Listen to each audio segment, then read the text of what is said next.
Hey everyone, welcome back to the channel. Today we're tackling a hot topic, Power BI as an ETL tool. Is it really enough to handle your data transformation needs? Or should you stick to using a real ETL tool like Informatica, SSIS, or Talend? And more importantly, how do you decide? Let's break it all down. First off, a quick refresher, ETL stands for Extract, Transform, and Load. It is the process of pulling raw data from various sources, cleaning it up, reshaping it, and loading it into a final destination, like a data warehouse. Now, Power BI includes Power Query, which is its built-in ETL tool, and Power Query can connect to multiple data sources, clean and transform data, and feed it directly into your reports.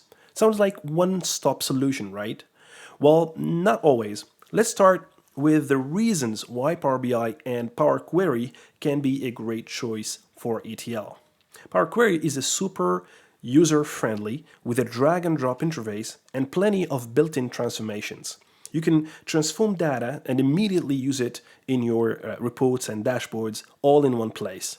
For smaller projects, Power Query can be, can save your time, can save hassles and cost of implementing a full-blown ETL tool.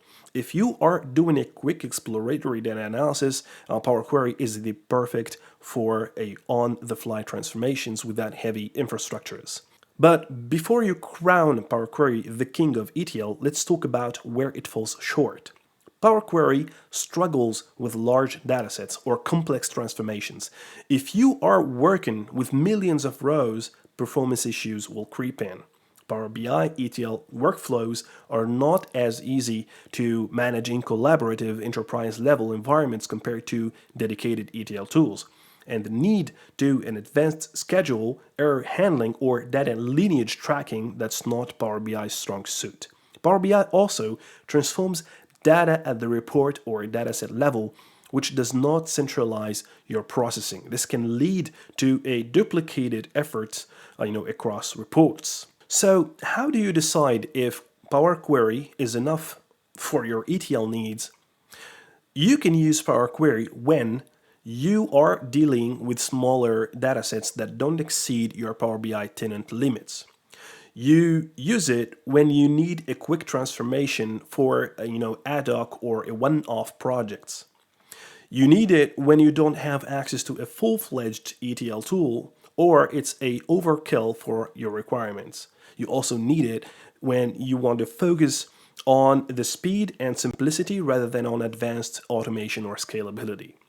On the flip side, you should lean on a dedicated ETL tool when your workflows involve large, complex datasets that need pre-processing before reaching Power BI. You also need it when you require robust features like job scheduling, monitoring, error handling, and data lineage. Also, you need it when you have a strong collaboration, when collaboration is key in your projects because multiple developers need to work on the same pipelines. You also need it when you're integrating data across multiple systems into a centralized warehouse or a data lake.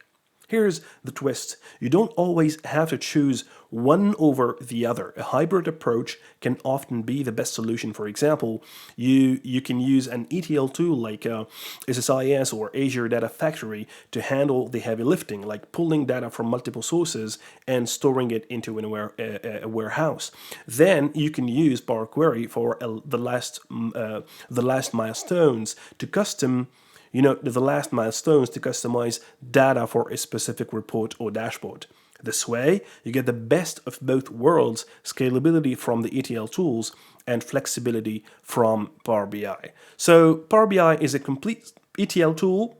That's my question. For a small scale or quick transformations, it can be, but for large enterprise-grade workflows, it is not a full substitute for dedicated ETL tools. Instead of an either-or mindset, think of Power Query as a one tool in your toolbox. What's your take on this? Do you prefer Power Query or do you rely on heavy-duty ETL solutions? Let me know in the comments. And hey, if you found this video useful, give it a thumbs up, subscribe to the channel, and hit the bell icon for more content like this. Thanks for tuning in, and until next time, happy data transforming.